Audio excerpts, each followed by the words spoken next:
Oh, you love that when you're on a video thing is to all of a sudden hear the chaos of your animals in the other room. Okay, so part of what I want to do with that idea is that holidays always change. There are moments where that change is huge and dramatic, and holidays still always change. You cannot get back to the one in the first half of your life. You probably can't get back to the one that was true 8 or 10 or 15 years ago.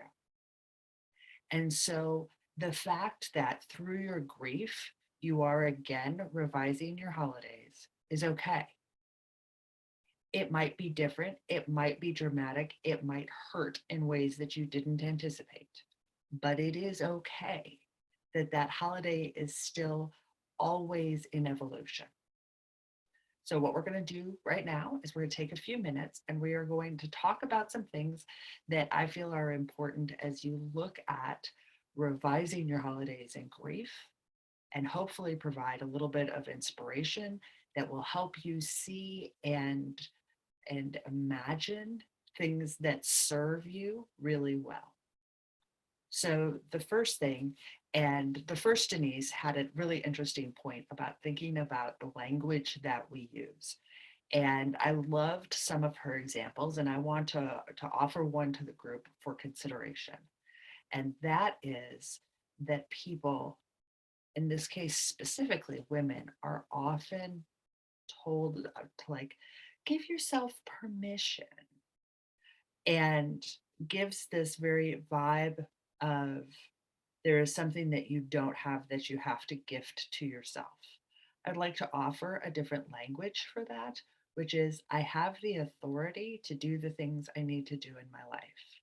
I don't need anybody's permission. I don't need my own permission because the authority rests completely and solely within me.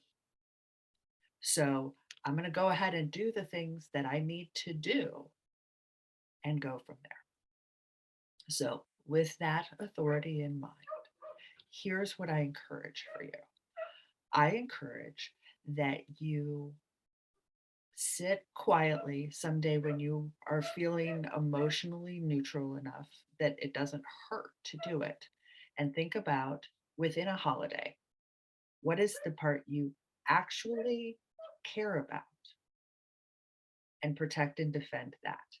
If you are somebody who still is the matriarch or the patriarch of your holiday extravaganzas, you're going to want to potentially have this conversation with other people, but you're going to think through what is it that I care about in this, and what else needs to be flexible so that this doesn't hurt the way I'm afraid it might. So for me, and I'll use Christmas as an example here, there are two things that I love about Christmas. One of them is alternative lighting. Like, give me the candles and the twinkle lights and give me the alternative lighting every day and twice on Sundays, man, just all the time. And the other thing that I really like is the sweets, like the special candies and cookies and all of that time spent with the smell of butter and sugar and vanilla in my home. Now, there's parts of this that feel traditional that don't serve me, going back to Marine's like vocabulary. The big the big dinner is nice, but I would rather have an easy sandwich and 400 kinds of treats.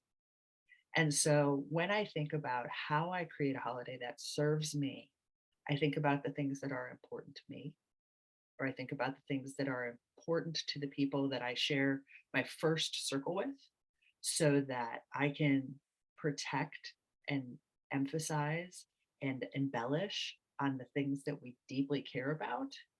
And I can make space to do that by downplaying or removing completely the things that aren't vital to our enjoyment of it. So when we are in grief, we get the opportunity to do that pretty abruptly. And if we are all going to make our goal of feeling every emotion every day, which is, kind of what we do in grief, is we hit them all every day. Sometimes those things happen kind of quickly. So I want to talk about kind of anticipating things and clearing a path, especially in your first and second and third seasons of grief, because that first one is just straight survival. Second and third ones, you're trying to figure out what the new you is going to look like. So, first thing, make sure that you highlight the things that are valuable to you and yours. Absolutely. Second thing, be willing to acknowledge when other people want you to perform okayness and choose whether or not you want to do that. So here's what I mean by performing okayness. I lost my father in early November, and my mom, who I absolutely adore, did some remarkable things for her own self care in that first season because she was still just holding on. When you are still counting your grief in days and weeks, Thanksgiving dinner is not a priority. And so, one of the things that she did is she had a number of people in her life, myself included, reach out and be like, okay, we got Thanksgiving for you. I was distant from her at that point, but we were all trying to figure out what we could do to support her. And ultimately, what she wanted was to have whatever day it was going to be without needing to perform okayness. She didn't want to go to somebody's house and be part of their traditions. She didn't want to have people to her house and, force herself to create something she wasn't sure she was going to have the energy for. Instead, she just wanted to be and see what the day felt like. And I loved that energy about standing up for what it was that she needed. And that's changed over time. And so that first year, she needed that quite a bit. Now she needs it less so. But what she doesn't have is the memory of people looking at her with that face. Oh, you must be so sad. But look at how brave you are.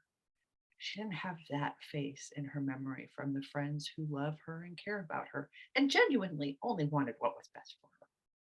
So, first, I invite you to do what is exactly and only what serves you for any given holiday, and to be able to articulate that, to give yourself and recognize your authority to not have to perform okayness for other people. Now, let's start tweaking these holidays that exist and have meaning for us. So, I would like you to consider, again, going back to the part of what is meaningful for me, what is meaningful for my inner circle, and how do we protect that? I want to give you a couple of ways that you can think about perhaps maneuvering that a little bit to make it serve you better now. So there is the component of, and I'll specifically the winter holidays, where the idea is that you're going to travel to wherever it is that you travel to. You're going to be in airports that are really full of people of varying degrees of niceness. And you're going to do all of that because there is a day on the calendar that says that you need to. There's benefit sometimes because there's time off school, time off of work, whatever. Is it possible that you can have the parts of a holiday that you like, that are meaningful for you, that do not happen on what the news covers as the busiest travel day of the year? Like, if you moved the holiday a little bit, could you still have the same pleasure and the same joy and still get the components of it that you really want and make it easier and softer and more gentle for everybody who is involved? So you can think about scooting things. Also, a matriarch in my family when she had 5 adult children, said, okay, y'all are starting to get married, have kids, and do all that sort of stuff, running your own adult lives. We're moving Christmas to the Saturday before Christmas. Always hard stop. For 30 years of my life now, I have known exactly what I need to buy those plane tickets for, because what she valued was the meal that everybody could come to in a relaxed fashion. And if you are dividing up your time between his family and her family and the fact that they're grown and want to have their own celebrations and their own moment, she just picked a different day and that's where we went. So you can make this easier on yourself by releasing the idea of a specific calendar date, especially for celebrations that don't necessarily have a hard date. Like Christmas Day is always Christmas Day. If you are culturally Christian instead of spiritually Christian, you can scoot it around a little bit and make it work better for you. What I want you to think about is always the ways that you can look for the heart of the emotion that you're trying to feel in a holiday or celebration and chase that. Don't chase the Instagram picture. Don't chase the Norman Rockwell painting. Don't chase that. Chase the stuff that genuinely feels good and empowering to you.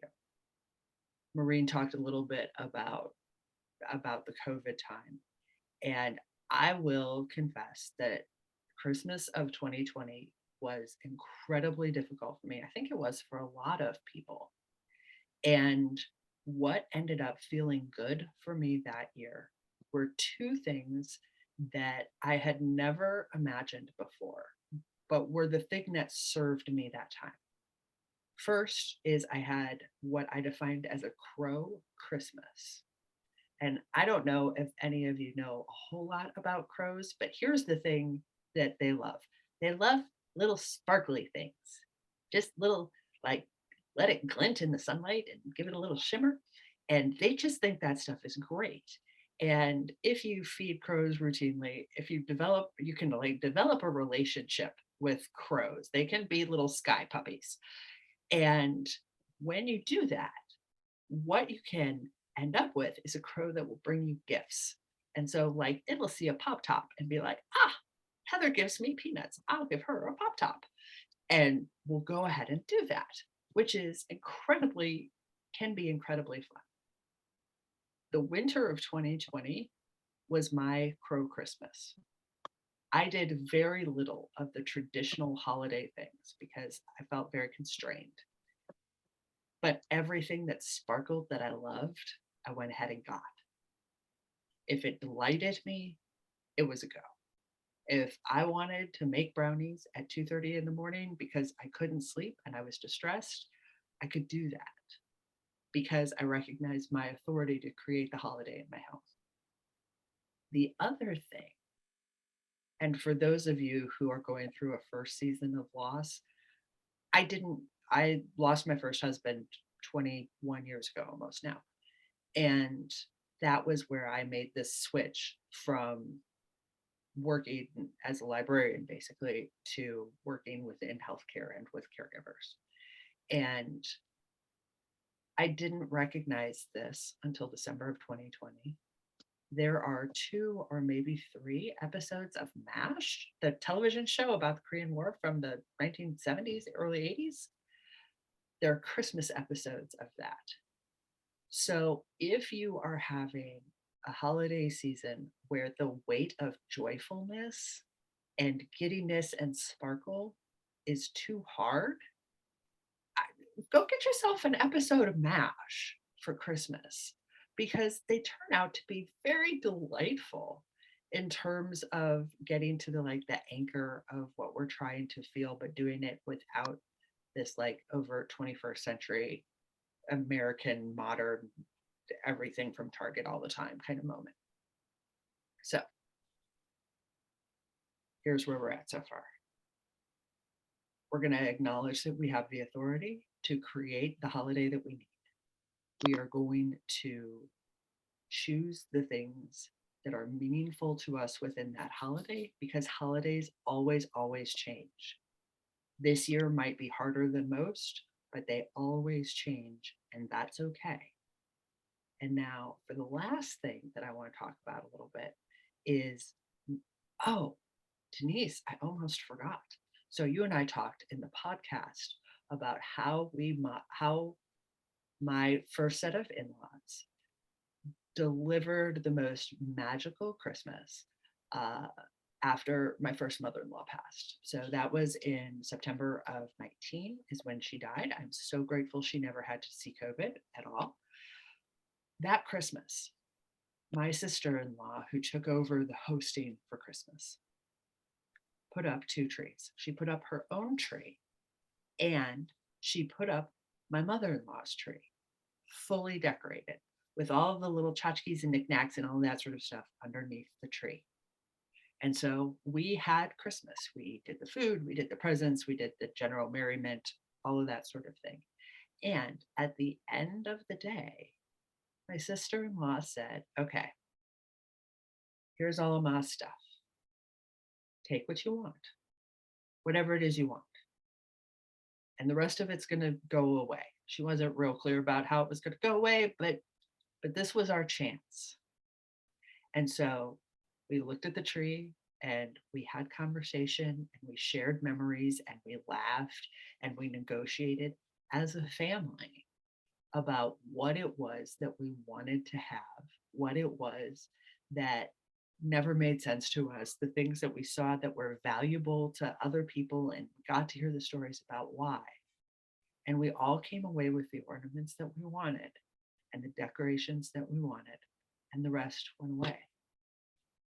And that was such a beautiful modification of the holiday in my mind, that switching around of saying that, like, all of these things are here, they're present with us, and you can take home what has meaning for you and go from there. I very much adored that. All right, the last thing, making the holidays that we need. So we have taken a look at how we can shape the holidays that we have, the things that we are traditionally doing. We may need holidays that don't exist yet. And so we can make those up. That first mother-in-law of mine had made up Chicken Day. And that happened, Chicken Day happened in the middle of the summer, based on the fact that we did not have a reason to get together. And so she announced at some point when all of her grandchildren were young that there would be a Chicken Day now. And Chicken Day was come to the house, eat noodles, eat chicken, hang out, have a couple beers, watch a baseball game. It was not a big deal, but because it had a name and because it had a specific intention, we went ahead and had Chicken Day all the time. Every year, got a Chicken Day. And that created a tradition within our family that has survived her. And let's see, what else do we have here? We got some good stuff here. I saw once, and you can, if you are on Facebook, you can find this for yourself, because it is a season that is incredibly peaceful to me. It was written by a woman that I found on the internet. She created it 10 or 15 years ago, and it's called Candle Time. And I would like to tell you about the actions which are involved in Candle Time, starting on November 1st and going through American Thanksgiving Eve, basically. Take your favorite drink, no matter what it is, even if it's just a warm glass of water with a little lemon in it, and a candle. And for a moment, sit with a candle and your favorite drink every day from now until Thanksgiving. It doesn't have to be an intentional meditation. It doesn't have to be anything. It is an active choice for busy people in a chaotic world to choose a moment of peace as you run up to the season of chaos. So on her behalf, I invite you to Candle Time. If you hit Facebook up for Candle Time, you will find there's not a whole huge group of us anymore, but we often share our hot chocolates and our port wines and our, okay, occasionally bourbon neat. Hmm. Sometimes it's tea, sometimes it's coffee, sometimes it's first thing in the morning, sometimes it's last thing at night, but just sitting in the space with a beautiful light and something you enjoy and taking the time to exist in your full authority. So I want to thank Denise for the opportunity to talk to you all today. I love thinking about celebration and the way that we turn it into celebration instead of obligation. I hope that you all have the softest, gentlest holiday season that you can, that you find the warm blankets and cool breezes when you need them, and that you know that you are held within Denise's community.